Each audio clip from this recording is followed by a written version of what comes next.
સુરત મહાનગરપાલિકા દ્વારા છેલ્લા 2 મહિનાથી બઢતી, બદલી અને નવી જગ્યાઓ માટેની પ્રક્રિયાઓ શરૂ કરવામાં આવી છે। આ દરમિયાન એક નિવૃત્ત મહિલા કર્મચારી કે જે 2.5 વર્ષ પહેલા જ રિટાયર્ડ થઈ ગયા છે, તેઓને પણ પરીક્ષા માટેનો કોલ લેટર મળતા કુતૂહલ સર્જાયું હતું। સુરત મહાનગરપાલિકા દ્વારા છેલ્લા 2 મહિનાથી બઢતી, બદલી અને નવી જગ્યાઓ માટેની પ્રક્રિયાઓ શરૂ કરવામાં આવી છે।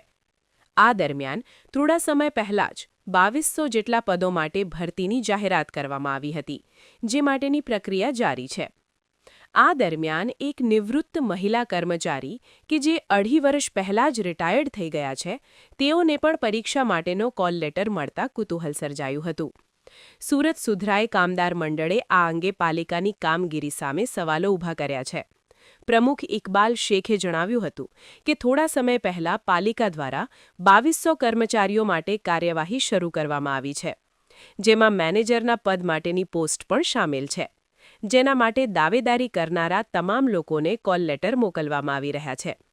આ દરમિયાન એક મહિલા કર્મચારી કે જેઓ પ્રથમ શ્રેણી ક્લાર્ક તરીકે 2.5 વર્ષ પહેલા રિટાયર્ડ થઈ ચૂક્યા છે, તેઓને પણ કોલ લેટર મોકલવામાં આવ્યો છે, જે પાલિકાની કામગીરી સામે સવાલ ઊભા કરે છે।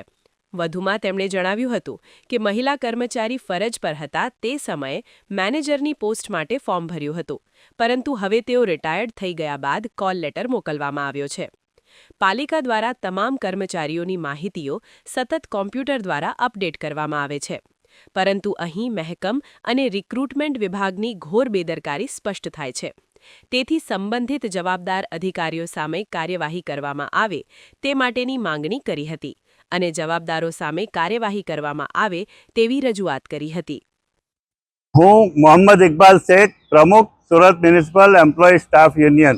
સુરત મહાનગરપાલિકામાં આજે જ્યારે 30,000માંથી 8,000 જેટલી જગ્યાઓ ખાલી છે, એ ખાલી જગ્યા ભરવા માટે અમારા યુનિયનો તરફથી ઘણા લાંબા સમયથી રજૂઆતો કરવામાં આવી રહી છે અને એના અનુસંધાનમાં અત્યારે 2200 જેટલી જગ્યાઓ ભરવાની કાર્યવાહી કરવામાં આવી છે, જેને અમે આવકારીએ છીએ। પરંતુ આ કાર્યવાહી દરમિયાન એક અજીબ કિસ્સો, આશ્ચર્યજનક કિસ્સો અમારા ધ્યાન પર આવ્યો છે અને એ કિસ્સામાં એક મહિલા કર્મચારી કે જેઓ પગે અપંગ છે અને જેઓ અઠવા ઝોન ખાતે પોતાની ફરજ બજાવતા હતા અને 31/10/2023ના રોજ પોતાની ફરજમાંથી નિવૃત્ત થયા। એમની ચાલુ નોકરી દરમિયાન જ્યારે મેનેજરની જગ્યાની જાહેરાત પડી ત્યારે એમણે એ માટેનું ફોર્મ પણ ભર્યું અને આ મેનેજરની જે પરીક્ષા છે એ આગામી રવિવારે 14મી તારીખે લેવાનાર છે।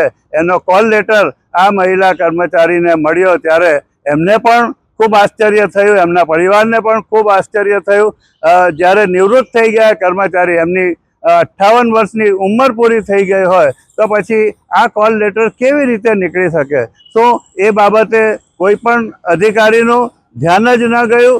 તો આ પ્રકારે જે કંઈક બેદરકારી થઈ છે એ બેદરકારીની સામે મ્યુનિસિપલ કમિશનરશ્રી દ્વારા જરૂરી પગલાં લેવામાં આવે તે માટે અમારા યુનિયન તરફથી રજૂઆત કરવામાં આવી છે।